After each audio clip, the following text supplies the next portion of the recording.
I watched my dying wife's dream home get demolished while the HOA president smiled and checked items off her clipboard like she was grocery shopping. The roar of diesel engines drowned out everything except my own heartbeat pounding in my ears. Sawdust mixed with morning lake mist, creating this sick, sweet smell that made my stomach turn. The crunch of splintering wood echoed across the water as my $2.3 million lakefront mansion, the place Sarah and I planned to grow old together, got turned into rubble over $847 in bogus fees. Deborah Whitmore stood there in her pressed blazer, practically glowing with satisfaction. She thought she'd finally crushed the troublemaker who dared question her authority. What she didn't know was that she was standing on my land. All of it. Every acre in this valley. And she just made the worst mistake of her life. What would you do if your HOA demolished your dream home while you stood there helpless? Or so they thought. Comment below and tell me where you're watching from because this revenge is about to get legendary. My name is Marcus Blackwood, and 3 years ago, I thought I had life figured out. I just sold my software company for $40 million at age 48. My wife Sarah and I were finally going to build our dream retirement home. We found the perfect spot in Willowbrook Valley, Colorado, 847 acres of pristine mountain wilderness wrapped around a crystal-clear lake about 2.5 hours from Denver. Sarah had stage 4 pancreatic cancer when we bought the land. The doctors gave her 6 months, but she was determined to see our house built. She'd sit in her wheelchair at the construction site, directing workers with this fierce joy that made everyone fall in love with her. The smell of fresh pine lumber became her favorite scent. The sound of hammers was music to her ears. She passed away 3 months before the house was finished. I moved into our lakefront mansion alone, carrying her ashes in a wooden box she'd picked out herself.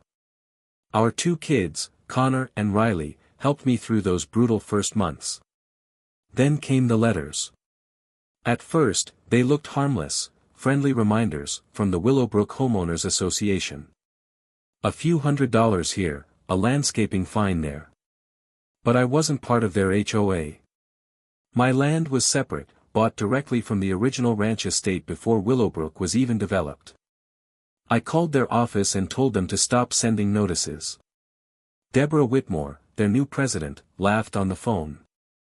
"Oh, Mr. Blackwood," she said sweetly, "that may have been true years ago. But when you signed the community access agreement for road maintenance, you came under HOA jurisdiction. I checked the contract, it was a simple easement to use the main road through their neighborhood. No mention of jurisdiction. I sent her a legal notice to back off. That's when the real war started. They started cutting my property off the private road, blocking access with a gate. They fined me for a non-compliant mailbox. Then came noise complaints about late-night construction, even though my house was finished. Every week, some new notice. Some new power play. Then one day I came home from a trip to Denver, and there it was, a bright orange notice taped to my front door, property TOB demolished, non-compliance and unpaid assessments, $847.13. I thought it was a sick joke. 2 weeks later, the bulldozers came. Deputies stood by as Deborah watched, smiling, clipboard in hand. They thought I was powerless. That I'd fight, sue, maybe cry, and then disappear. But Sarah used to say something whenever life hit hard: don't raise your voice. Raise your worth.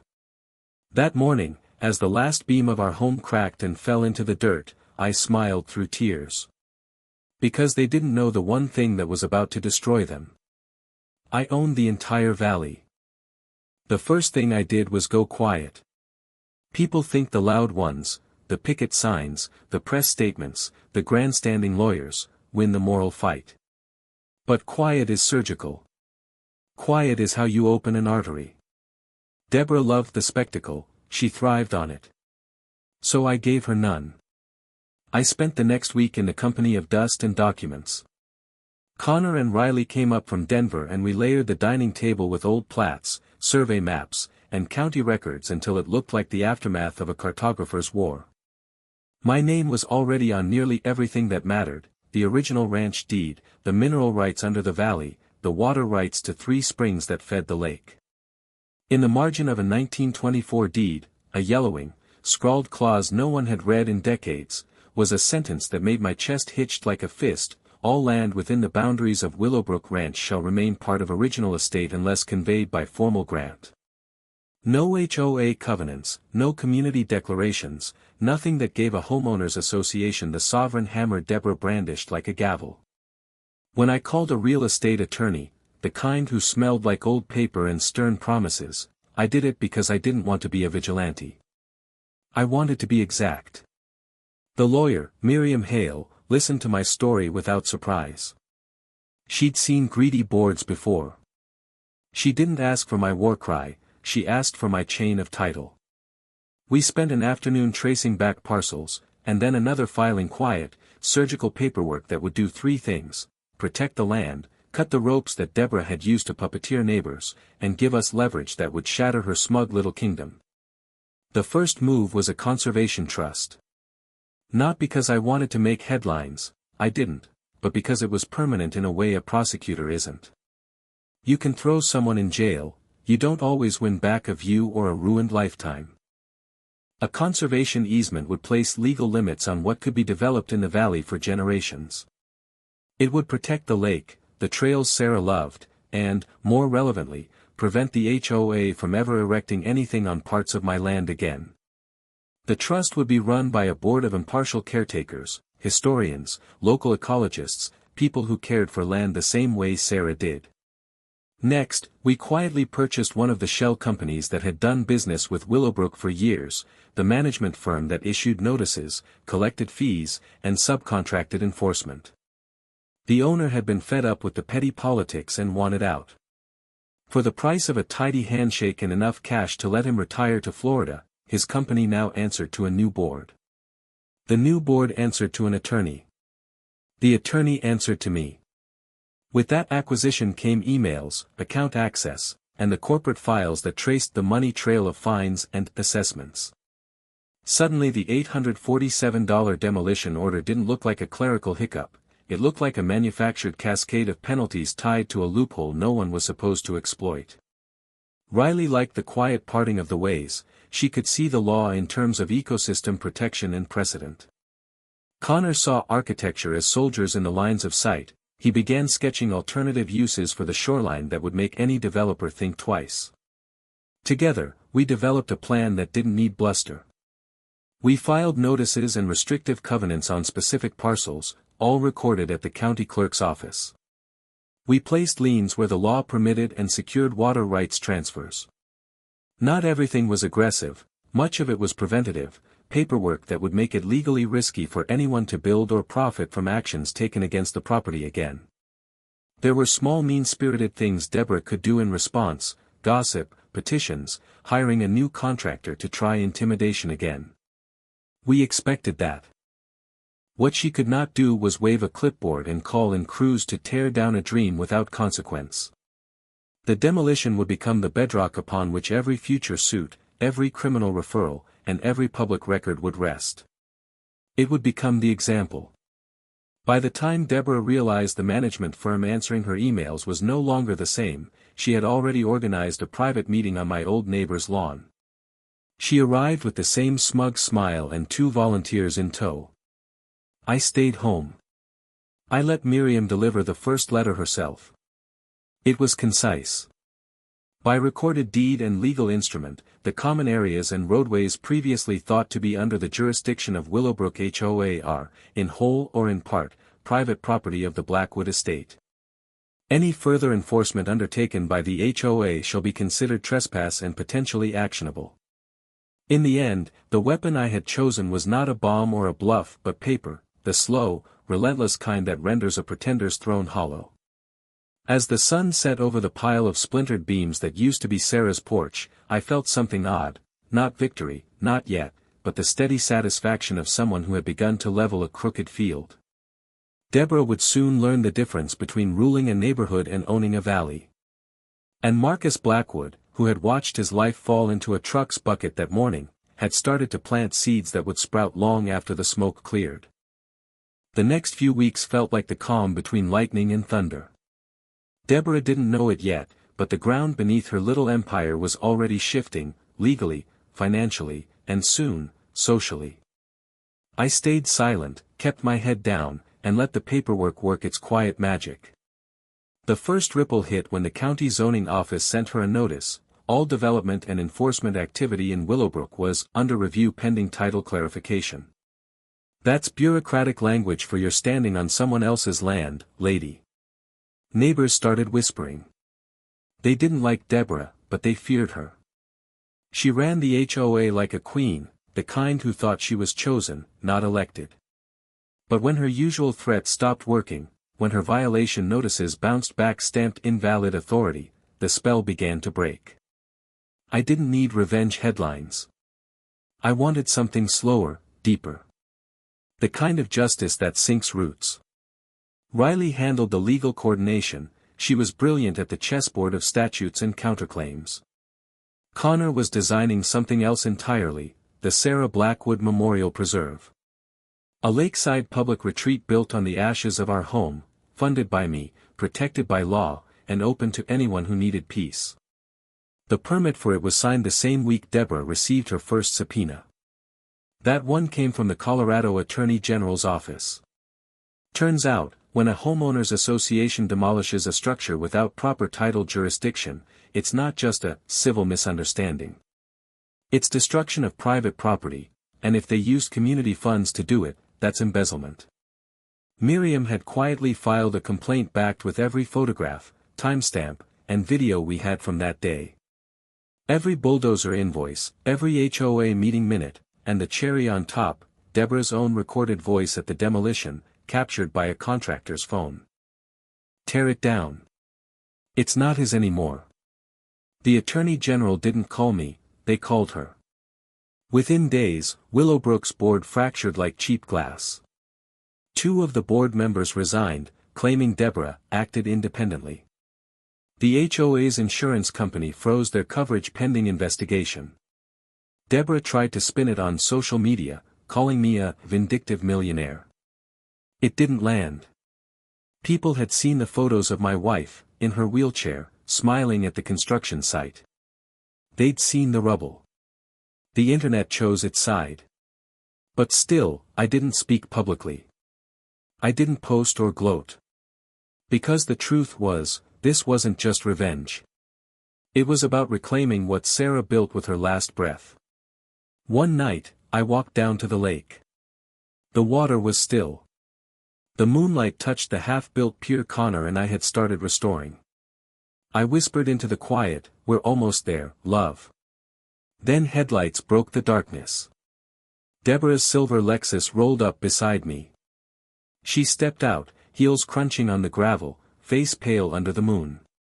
"You think this will stop me?" she hissed. "You can't just take everything because you're rich." I turned to her slowly. "You took everything from a dying woman for $847, I said.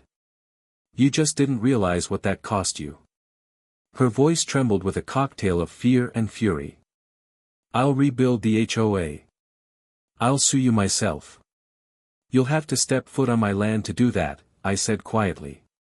"And next time you do, that's trespassing." She stared at me, speechless for once. Then she turned and left, tires spitting gravel into the night. I didn't smile.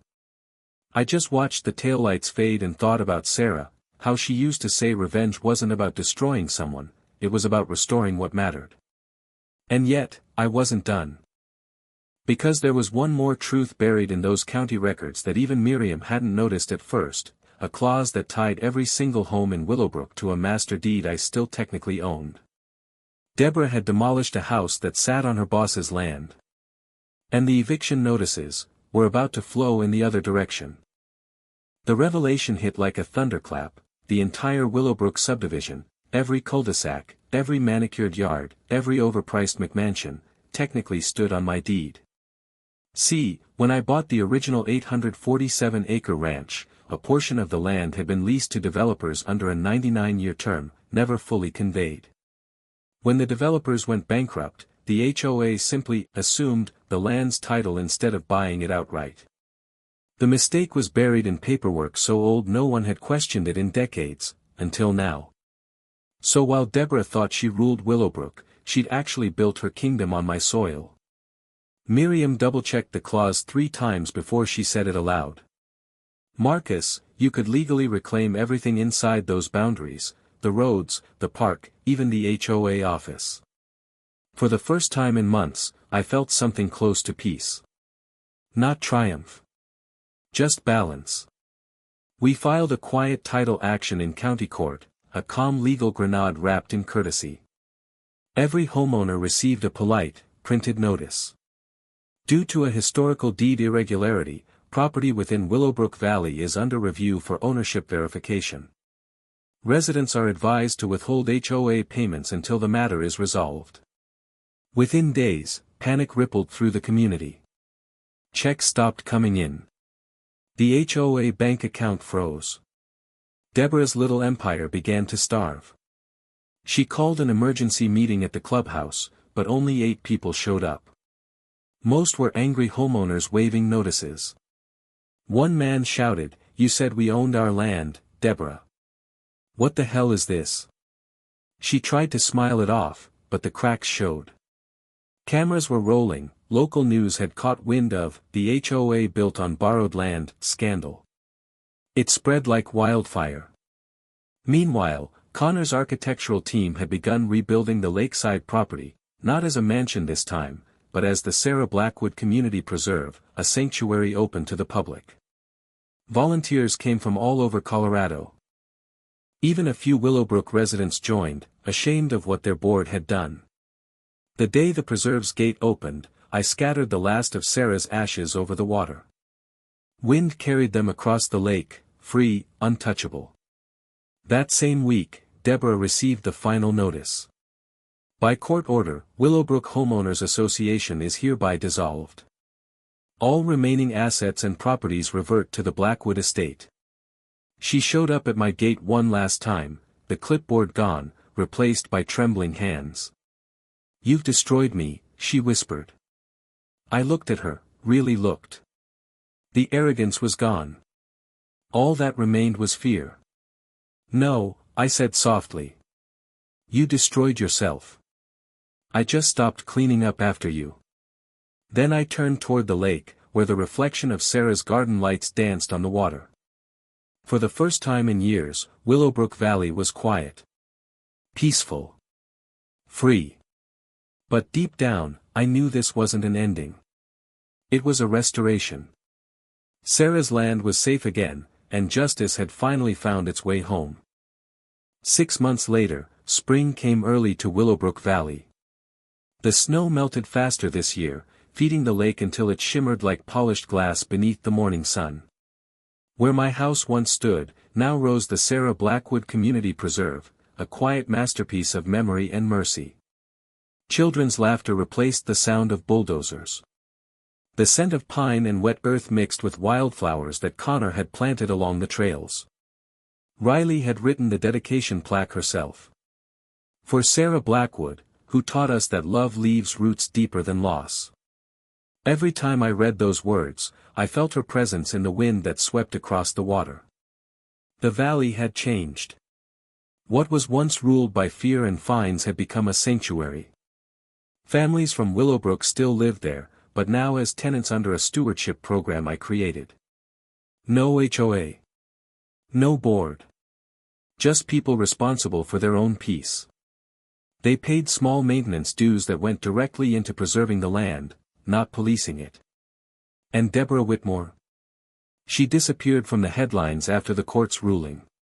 Her real estate license was suspended, and she moved to a smaller town downstate. Sometimes, when I see the mail truck passing by, I wonder if she ever drives past the valley. If she ever looks out at the water and realizes what she destroyed, and what it cost her. But I don't hate her anymore. Hate is heavy, and I'd carried enough of that for 2 lifetimes.